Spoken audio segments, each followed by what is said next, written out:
Quick review for you of this Apple CarPlay device. This is from wired to wireless device and just how to set it up and how it works. So the purpose of this is for in your vehicle, if your vehicle supports Apple CarPlay, but it might be a little bit of an older model so that the CarPlay only works when you are plugged in wired.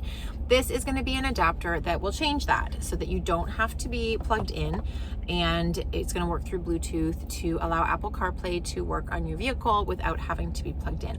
So here we go.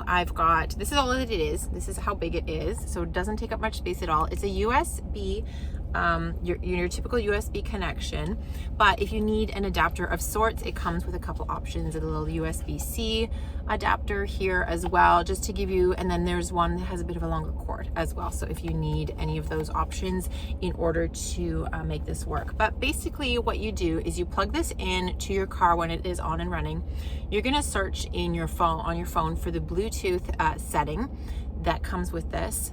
You're gonna connect to it, and then that's it. And then you have access to Apple CarPlay, even though you may not be plugged in. So our vehicle is perfect to try this on. We have a 2017 model GMC Yukon, so we do have Apple CarPlay on it, but only when our phone is plugged in. So if we don't want to have it plugged in, then this is a good option.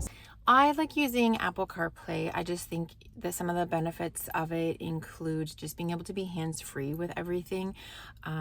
It's nice to be able to listen to it through the car system and to be able to voice respond, while you're driving, so that everything can be hands-free and much more safer than trying to respond on your phone.